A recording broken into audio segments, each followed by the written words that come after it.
With ಪರಶುರಾಮ್ಗೆ ಸ್ವಾಗತ ಅಂತ ಹೇಳ್ತಾ ಅಂತೂ ಇಂತೂ 2024-25 ಬ್ಯಾಚ್ನ SSLC ಪರೀಕ್ಷೆ ಮುಗಿತು. ನಾಳೆ ಮೇ 2ಕ್ಕೆ ರಿಸಲ್ಟನ್ನು ಅನೌನ್ಸ್ ಮಾಡ್ತಾ ಇದ್ದಾರೆ.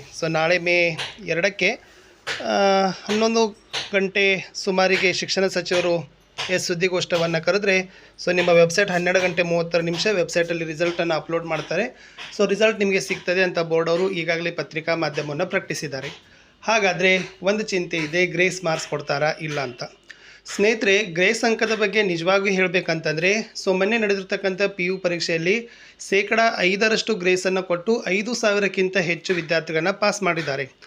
ನನಗನ್ಸತ್ತೆ 5% PUC ಕೊಟ್ಟಿದ್ದಾರೆ ಅಂತಂದರೆ ಏನು ಹಿಂದೆ 10% ಕೊಡಬೇಕಾಗಿತ್ತಲ್ಲ ಗ್ರೇಸಲ್ಲಿ 219ಕ್ಕಿಂತ ಹೆಚ್ಚು ಅಂಕಗಳನ್ನು ಗಳಿಸಬೇಕು, 3 ವಿಷಯದಲ್ಲಿ ಅನುತ್ತೀರ್ಣರಾದ್ರಂತಕ್ಕಂಥ ನಿಯಮ ಈ ವರ್ಷವೂ ಕೂಡ ಗ್ರೇಸ್ ಅಂಕದಲ್ಲಿ ಇದೆ ಅನ್ನೋದು ನನ್ನ ಅನಿಸಿಕೆ. ಖಂಡಿತವಾಗಿ ಕೊಡ್ತಾರೆ, ಯಾಕಂದರೆ ವಿದ್ಯಾರ್ಥಿ ಸ್ನೇಹಿ ಪರೀಕ್ಷಾ ನಿಯಮಗಳನ್ನೇ ಜಾರಿ ಮಾಡೋದ್ರಿಂದ ಸ್ವಲ್ಪ ಹೆಚ್ಚು ಕಡಿಮೆ ಆಗ್ತದೆ. ಬಟ್ PUದಲ್ಲಿ ಗ್ರೇಸ್ ಕೊಟ್ಟಿದ್ದಾರೆ ಅಂತಂದರೆ ನನಗನ್ಸುತ್ತೆ SSLCಯನ್ನು ಕೂಡ ಗ್ರೇಸ್ ಕೊಡ್ತಾರೆ ಅಂತಕ್ಕಂಥದ್ದಿದೆ. ನಾಳೆ ಮಧ್ಯಾಹ್ನ ರಿಸಲ್ಟ್ ಬಂದ ಮೇಲೆ ತಾವೆಲ್ಲರೂ ಕೂಡ ನೋಡಿ, ಯಾರೆಲ್ಲ ಧೈರ್ಯಗಳನ್ನು ಕಳ್ಕೊಳ್ಳಿಕ್ಕೆ ಹೋಗಬೇಡಿ. ನೀವು ಧೈರ್ಯ ಕಳ್ಕೊಂಡ್ರೇ ಕೆಲಸ ಆಗೋದಿಲ್ಲ. ಯಾಕಂದರೆ ಒಂದು ನಿರೀಕ್ಷೆ ಇಟ್ಟುಕೊಳ್ಳೋಣ, ಯಾಕಂದರೆ ಪರೀಕ್ಷೆ ನಾವು ಬರೀಬೇಕಾಗಿತ್ತು, ಕೆಲಸ ಮಾಡಬೇಕಾಗಿತ್ತು. ಇನ್ನು ಗ್ರೇಸ್ ಮೊದಲೇ ಹೇಳಿದ್ರು ಅವ್ರು ಕೊಡೋದಿಲ್ಲ ಅಂತ.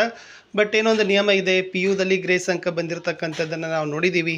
ಹೀಗಾಗಿ ಈ ವರ್ಷವೂ ಕೂಡ SSLCಯಲ್ಲಿ 10% ಗ್ರೇಸ್, ಅದು 219ಕ್ಕಿಂತ ಹೆಚ್ಚು ಪಾಸಾಗಬೇಕು, ಅಂಕ ಪಡೆದು 219 ಅಂಕ ಪಡೆದಿರಬೇಕು, 3 ವಿಷಯಗಳಲ್ಲಿ ಕೋರ್ಗಳಲ್ಲಿ ಅನುತ್ತೀರ್ಣರಾಗಿರಬೇಕು.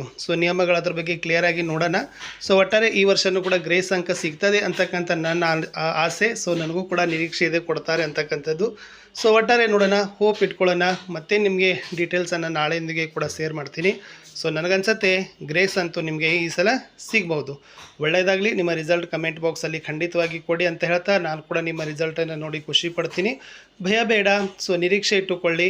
ಪರೀಕ್ಷೆ 2-3ಕ್ಕೆ ತಯಾರಿಯಾಗಿ ಆತ್ಮವಿಶ್ವಾಸ ಇಟ್ಟುಕೊಳ್ಳಿ. ಮುಂದಿನ ಪರೀಕ್ಷೆಗಳಿಗೆ ಸಜ್ಜಾಗಿ ಯಾವುದೇ ಕಾರಣಕ್ಕೆ ಅನ್ಯತಾ ಚಟುವಟಿಕೆಗಳಿಗೆ ಕೈಗೊಡದೆ ಫಲಿತಾಂಶವನ್ನು ಒಂದು ಖುಷಿಯಿಂದ ಸ್ವೀಕರಿಸಿ ಮುಂದಿನ ಒಂದು ಭವಿಷ್ಯ ಕಡೆಗೆ ಸಿದ್ಧರಾಗಿ. Have a nice day. Bye.